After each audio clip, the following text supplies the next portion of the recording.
तो आज हम लेसन करेंगे कार्यपालिका। क्या करेंगे? कार्यपालिका। ठीक है, तो अपने जैसे सरकार है, सरकार के 3 अंग होते हैं, विधायिका, कार्यपालिका और न्यायपालिका। तो आज हम कार्यपालिका करेंगे, बाकी के बाद में कर लेंगे। तो जो कार्यपालिका होती है उसमें जितने भी मिनिस्टर होते हैं वो शामिल होते हैं, और स्टेट गवर्नमेंट है या सेंट्रल गवर्नमेंट है उसके जितने भी एम्प्लॉय होते हैं वो सारे के सारे कार्यपालिका में होते हैं। ठीक है, तो देखो भारत ने संसदीय शासन व्यवस्था अपनाई है। संसदीय शासन व्यवस्था मतलब क्या है? संसद के भी कितने अंग हैं? 3 अंग हैं। कौन कौन से? राज्यसभा, लोकसभा और राष्ट्रपति। तो वैसे ही सरकार के 3 अंग हैं। जैसे देखो ये संसद, राज्यसभा, लोकसभा, राष्ट्रपति। तो संसदीय व्यवस्था में वास्तविक शक्ति मंत्री परिषद या मंत्रिमंडल के पास होती है और नाम मात्र शक्ति राष्ट्रपति के पास होती है। तो जो राष्ट्रपति होता है पूरे देश का मुखिया होता है, लेकिन वो नाम मात्र का मुखिया होता है। संघीय जो शासन व्यवस्था होती है उसमें पूरे देश का जो प्रधान होता है, मुखिया होता है, वो राष्ट्रपति होता है। लेकिन जो वास्तविक शक्ति, यहाँ पर मान लो बाई चांस क्वेश्चन आ जाए तो पूरे देश का प्रधान कौन होता है, मुखिया कौन होता है? तो राष्ट्रपति होता है। लेकिन अब ये पूछ ले किसी से अभी वास्तविक शक्ति किसके पास होती है, तो वो किसके पास होती है? प्रधानमंत्री के पास। सबसे शक्तिशाली आदमी हमारे देश का प्रधानमंत्री है। और जो प्रधानमंत्री होता है वो कार्यपालिका का मुखिया होता है। ठीक है, जो भी कार्यपालिका होती है उसका मुखिया प्रधानमंत्री होता है और नाम मात्र का मुखिया राष्ट्रपति होता है। जैसे कोई बिल पास होता है, पहले लोकसभा में बिल पास होगा, फिर राज्यसभा में पास होगा और उसके बाद राष्ट्रपति के पास साइन होने के लिए वो जाएंगे। लेकिन राष्ट्रपति एक बार उसको मना कर सकता है, विचार विमर्श कर लो, लेकिन दोबारा अगर वो जाएगा तो क्या होगा? उसको साइन राष्ट्रपति को करने ही पड़ेंगे। तो राष्ट्रपति की शक्तियां आएंगी या उसमें देखें, तब उसमें हम आगे देखेंगे। तो अब देखो, तो देश का नाम मात्र का मुखिया क्या होता है? राष्ट्रपति होता है। राष्ट्र अपनी शक्तियों का प्रयोग मंत्रिमंडल और प्रधानमंत्री के द्वारा करता है। तो राष्ट्रपति जो कार्य है वो खुद नहीं करते हैं, किसके द्वारा करवाते हैं? मंत्रिमंडल या मंत्री परिषद के द्वारा। तो मंत्रिमंडल और मंत्री परिषद के बारे में हम आगे थोड़ा सा विस्तार से देखेंगे, पढ़ेंगे। ठीक है, तो देखिए मंत्रिमंडल या मंत्री परिषद के लिए अनुच्छेद 74 और 75 का अध्ययन करना पड़ेगा। तो इसमें जो अगर हमने अच्छी तरह से मंत्री परिषद के बारे में जानना है या मंत्रिमंडल के बारे में जानना है तो अनुच्छेद 74 और 75 इसके लिए संविधान में अवेलेबल है, उनका अध्ययन करना पड़ा। अनुच्छेद 74 में क्या दिया गया है? राष्ट्रपति अनुच्छेद 74 के अनुसार एक मंत्री परिषद का चयन करेंगे भी, यानी कि जो अपनी शक्ति है देश के विकास के लिए कोई भी कार्य करवाना है तो उसके लिए कौन कार्य करेगा? मंत्री परिषद कार्य करेगा। अब अनुच्छेद 75 है, मंत्री परिषद के हेड प्राइम मिनिस्टर होंगे, यानी कि जब लोकसभा का चुनाव होता है, लोकसभा के मेंबर चुन करके आते हैं तो अपना एक मुखिया चुनते हैं। ठीक है, और जो लोकसभा का मुखिया होता है वो क्या बन जाता है? प्रधानमंत्री बन जाता है। ठीक है, अभी देखो महाराष्ट्र का इलेक्शन हुआ था विधानसभा का। ठीक है, तो वहां का जो एनडीए गठबंधन है अब उसमें मुख्यमंत्री का चुनाव नहीं हो पा रहा है, क्योंकि जो विधायक दल के विधायक हैं वो अपना नेता अभी चुनाव नहीं कर पा रहे हैं, क्योंकि वहां पर जो एकनाथ शिंदे हैं वो चाह रहे हैं मैं मुख्यमंत्री बन जाऊं, और इधर से भाजपा जो भारतीय जनता पार्टी वाले चाह रहे हैं हम मुख्यमंत्री बन जाए।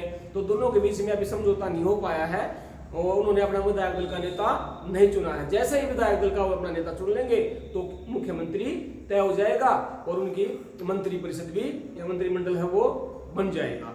तो इसी प्रकार से जो विधायक दल का जो नेता चुन लिया जाता है वो प्रधानमंत्री बन जाता है। और प्रधानमंत्री देखते हैं कि देश के विकास के लिए हमें एजुकेटेड जो मिनिस्टर है वो चाहिए, जो सक्षम है काम करने में, हमें वो मिनिस्टर चाहिए। उसके बाद वो मंत्री परिषद और मंत्रिमंडल का निर्माण करते हैं।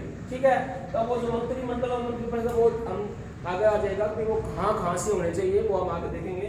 तो जो विभाग, उसके बाद जो विभाग है जो प्रधानमंत्री विभाग बांटते हैं, तो जो सबसे पहले जो प्रणाली विभाग बांटने की शुरू की थी, भाई कौन सा मिनिस्टर एजुकेशन मिनिस्टर बनेगा, कौन सा मंत्री रक्षा मंत्री बनेगा, या कौन सा जो एमपी है वो वित्त मंत्रालय लेगा। तो ये प्रणाली बांटने की क्रिया कहाँ से और कब से शुरू हुई थी? 1861 में पोर्टफोलियो। पोर्टफोलियो क्या होती है? विभाग बांटने की जो प्रणाली है उसको क्या बोलते हैं? पोर्टफोलियो बोलते हैं। तो 1861 में पोर्टफोलियो विभागीय प्रणाली की लॉर्ड कैनिंग ने शुरुआत की थी। किसने शुरुआत की थी? लॉर्ड कैनिंग ने 1861 में। और जैसे देखो हमने पढ़ा है, संविधान में लिखा भी है कि भाई जो मंत्री हैं वो राज्यसभा से भी हो सकते हैं और लोकसभा से भी हो सकते हैं। बाई चांस लोकसभा का इलेक्शन कोई हार जाता है और प्रधानमंत्री को लगता है कि मैंने तो ये प्रधान मिनिस्टर बनाना है या इस काम करने को ये आदमी सक्षम है, ठीक है, लेकिन वो लोकसभा का इलेक्शन तो हार गया, तो वो राष्ट्रपति को सलाह दे करके उसको मिनिस्टर पद दे सकते हैं। लेकिन उसकी कंडीशन क्या होगी? 6 महीने के अंदर या तो राज्यसभा का सदस्य उसको बनाना पड़ेगा या फिर दोबारा से इलेक्शन करवा करके किसी का उपचुनाव करवा करके इस्तीफा दिलवा करके उसको लोकसभा का मेंबर बनाना पड़ेगा। यानी कि मंत्री कहाँ से बन सकते हैं? राज्यसभा का सदस्य हो वो भी मिनिस्टर बन सकता है और लोकसभा का सदस्य हो वो भी मिनिस्टर बन सकता है। लेकिन बैठेगा कमाल, बाई चांस अब राज्यसभा का सदस्य है, बन गया मिनिस्टर, तो वो कहाँ बैठेगा? राज्यसभा में लोकसभा में? लोकसभा में बैठेगा, क्योंकि जो मंत्रिमंडल या मंत्रिपरिषद होता है किसके प्रति उत्तरदायी होता है? लोकसभा के प्रति उत्तरदायी होता है, इसलिए उसको वहां पर लोकसभा में बैठना पड़ेगा। आगे देखिए मंत्रिपरिषद।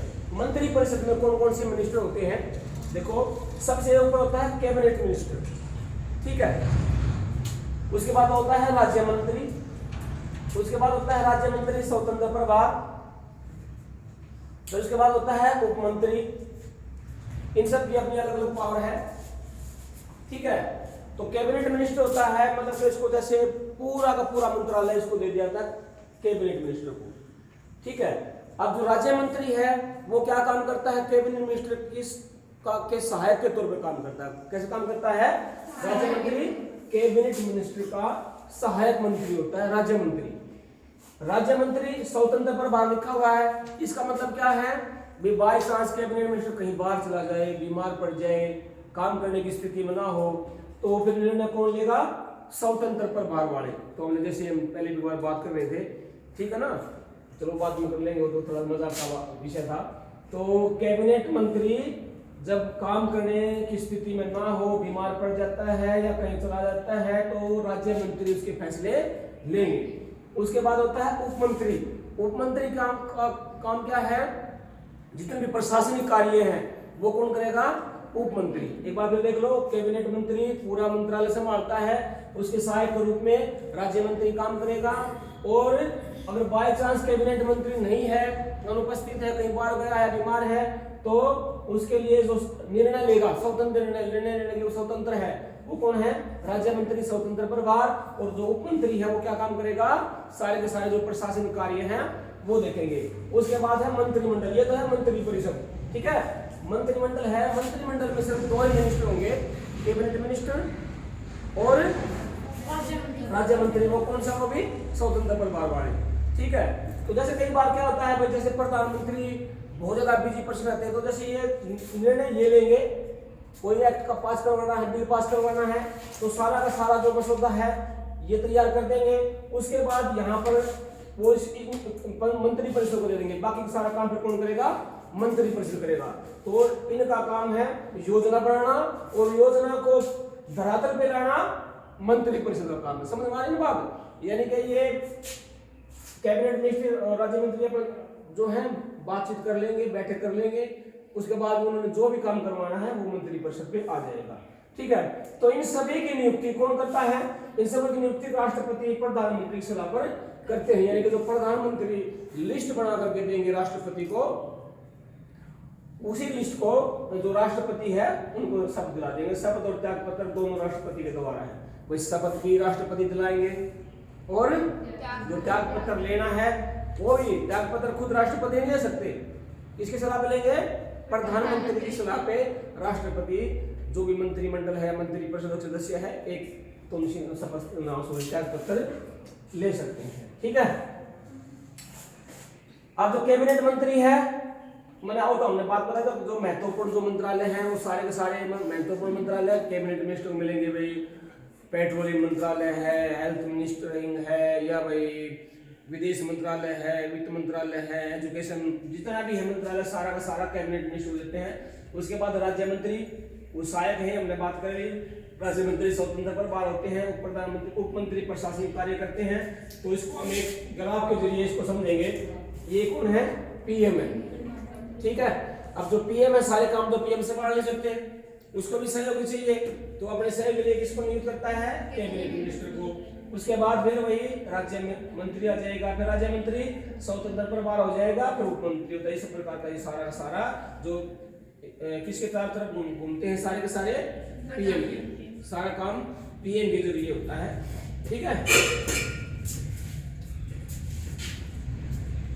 अब यहाँ देखो, अब जितने भी जो भी मंत्रालय है, देखो एक आप लोगों ने अविश्वास मत सुना होगा, अविश्वास प्रस्ताव सुना होगा।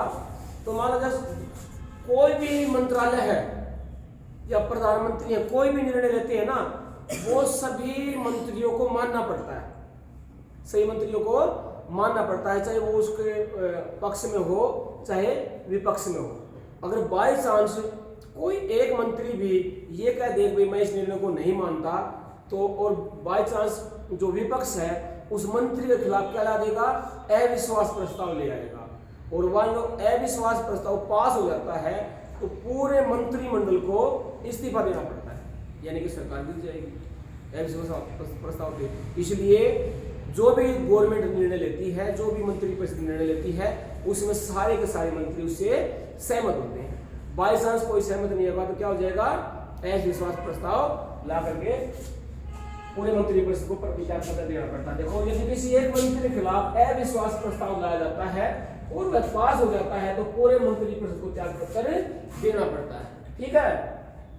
91वें संविधान संशोधन 2003 में यह तय किया गया कि मंत्रिमंडल के कितने सदस्य होंगे। इससे पहले 2003 से पहले अनगिनत कितने भी मिनिस्टर बना लो, कोई समय सीमा नहीं थी, ठीक है भाई। कितने 150, 200, 300, मतलब जो प्रधानमंत्री चाहें तो इतने तो नहीं हो सकते, लेकिन वो ज्यादा से ज्यादा अपने मंत्री बना सकते थे।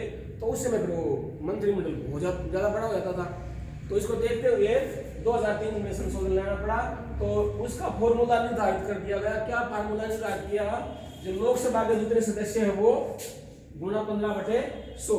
तो अपने अभी कितने हैं? 543 सदस्य हैं, तो गुणा 15/100 जो भी आएगा उतने हम मिनिस्टर को, जो प्रधानमंत्री है वो बना सकते हैं राष्ट्रपति की, या सॉरी प्रधानमंत्री से राष्ट्रपति उतने मंत्री को बना सकते हैं। अब इनका जो कार्यपालिका या मंत्रिपरिषद का काम क्या होता है भाई? राष्ट्रपति की सहायता करना, क्योंकि जो सारे काम है किसके नाम से चलते हैं? राष्ट्रपति के नाम से चलते हैं, ठीक है। तो राष्ट्रपति का मंत्रिमंडल या मंत्रिपरिषद सारे के सारे राष्ट्रपति की सहायता करेंगे। उसके बाद देश के लिए कार्य करना, देश के विकास के लिए, क्योंकि जो मंत्रिमंडल बनाया जाता है, जो लोकसभा बनती है, सारे के सारे किसके लिए बनाए जाते हैं? कि हमारा देश अच्छे से तरक्की करे, अच्छा विकास हो। तो उसके लिए ही सारा का सारा मंत्रिमंडल है वो काम करता है। उसके बाद बजट बनाना। बजट बनाना मतलब जैसे जिस मंत्री को वो जिसका मंत्रालय सौंपा गया है, ठीक है, तो वो अपने प्रशासनिक अधिकारियों की सहायता से ये तय करता है कि भाई हमने कितना पैसा चाहिए, कौन सी योजना, उस किस योजना के लिए कितना पैसा चाहिए, सारा का सारा वो बजट तैयार करते हैं। जैसे हमने पढ़ा था जब उसमें, तो अपने कितने सत्र होते हैं लोकसभा के? 3 सत्र होते हैं, है ना। तो जो बजट सत्र होता है वो सबसे लंबा सत्र होता है, फरवरी से लेकर के मई मास तक चलता है, ठीक है। तो उसमें क्योंकि लोकसभा की अनुमति के बिना, संसद की अनुमति के बिना एक पैसा भी खर्च किया जा सकता। तो सारे के सारे जो मंत्रालय हैं वो सारे के सारे अपने विभाग को सारे पैसे का जो आमदन है या पैसे का जो खर्च है, लेखा जोखा सारा का सारा वो लोकसभा में सबमिट करवा देते हैं और वो अपना बजट तैयार करके आगे भेज देगा, हमें कितना पैसा चाहिएगा। उसके बाद नीति निर्माण करना, भाई हमने जो उसके पास मंत्रालय है, मंत्रियों के पास, उसमें किस नीति के जरिए, किस योजना के जरिए हम लोगों का ज्यादा से ज्यादा विकास कर सके, उसकी वो नीतियां बनाता है, ठीक है। तो ये मंत्रिपरिषद। अब देखो थोड़ा सा मंत्रिपरिषद और मंत्रिमंडल की थोड़ा सा तुलनात्मक अध्ययन कर लेते हैं। तो देखो आकार कितना हो सकता है? अभी 75 से 80 मंत्री, जो हमने फार्मूला बताया था, लोकसभा के सदस्य गुणा 15/100, है ना। उसके अकॉर्डिंग तो 75 से 80 जो मंत्री परिषद है उसमें हो सकते हैं। यहाँ पर ज्यादा नहीं होते, क्योंकि यहाँ पे तो सिर्फ दो ही बताए थे मैंने।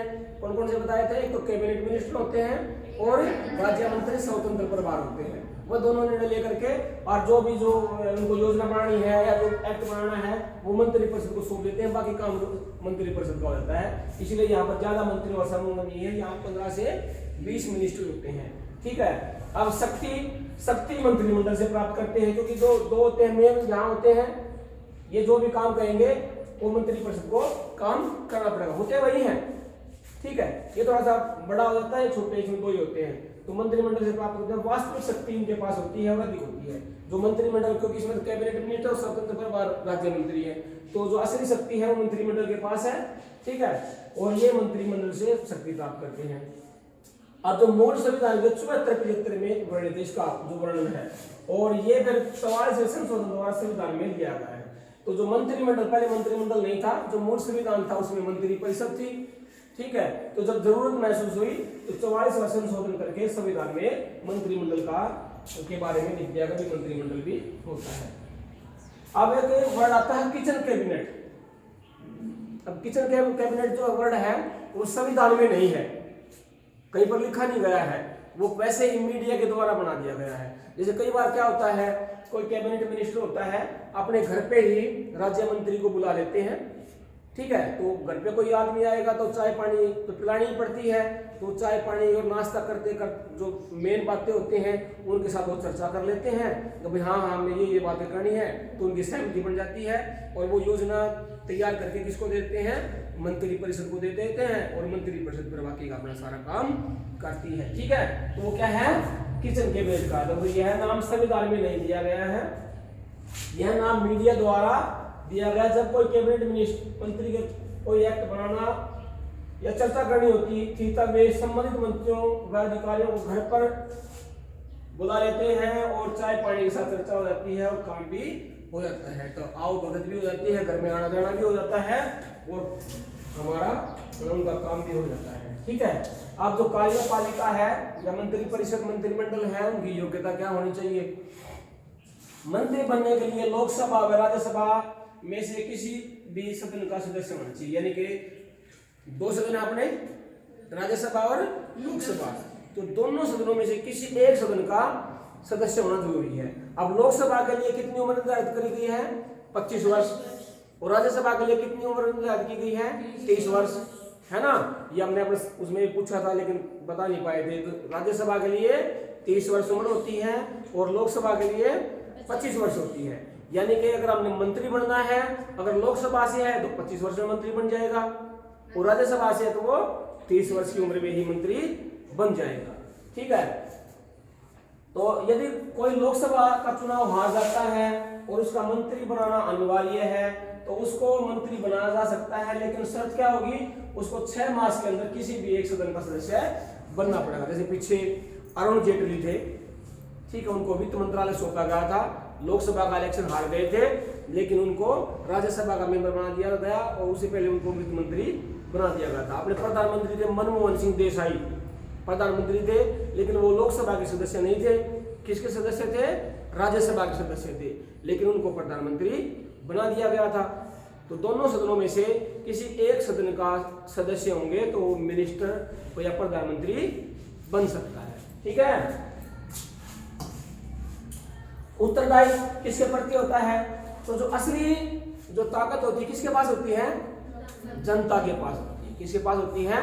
जनता के पास। और जनता अपने प्रतिनिधि चुन के किसके कहाँ भेजते हैं? लोकसभा में। प्रत्यक्ष चुनाव होता है, एक अप्रत्यक्ष चुनाव होता है राज्यसभा के लिए और प्रत्यक्ष चुनाव होता है लोकसभा के लिए। ठीक है। तो लोग अपने प्रतिनिधि लोकसभा में चुन करके भेजते हैं और लोकसभा में से क्या बनते हैं? मंत्री बनते हैं। और जो मंत्री किसके प्रति उत्तरदायी हो जाएंगे? फिर लोकसभा के प्रति, क्योंकि लोकसभा को क्या कहा गया है? जनता का सदन। क्या कहा गया है? जनता का सदन। जनता का सदन क्यों कहा गया है? क्योंकि वो जनता द्वारा चुने जाते हैं। लोकप्रिय सदन क्यों कहा गया है? क्योंकि वो लोगों द्वारा बनाया गया सदन है। और एक और नाम मिलते हैं उसको क्या कहते हैं? अस्थायी सदन। लोकसभा को क्या कहते हैं? अस्थायी सदन। अस्थायी क्यों कहते हैं? क्योंकि वो 5 साल में भंग हो जाता है, उसका कार्यकाल कितना है? 5 साल का है। बीच में अविश्वास प्रस्ताव पास हो जाए तो भी लोकसभा जो सरकार है वो गिर जाती है। लेकिन राज्यसभा के मामले में ऐसा नहीं है। राज्यसभा के मेंबर कितने साल के लिए चुने जाते हैं? 6 साल के लिए चुने जाते हैं।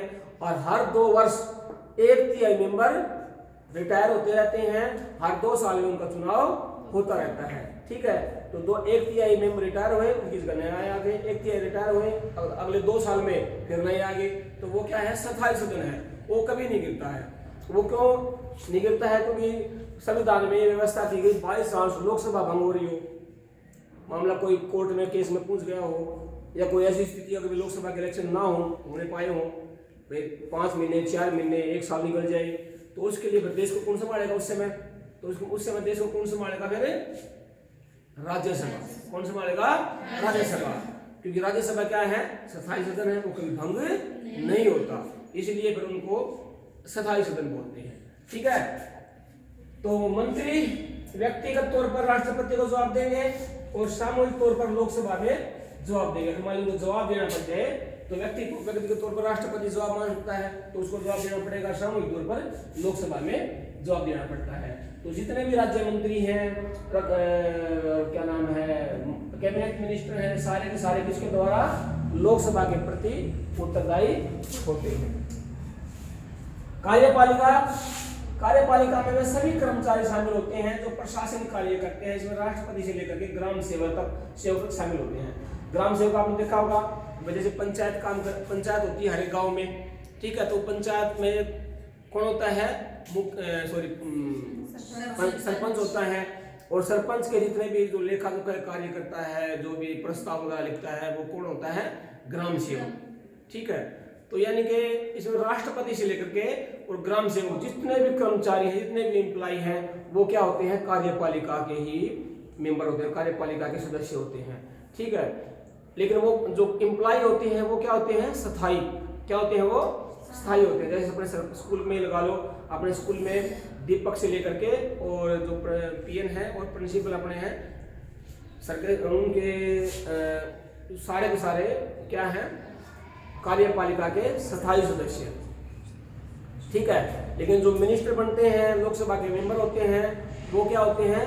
अस्थायी सदस्य होते हैं, क्योंकि उनको हर बार 5 साल चुन करके आना पड़ता है। लेकिन वो जो एम्प्लॉय हैं वो परमानेंट तौर पर काम करेंगे।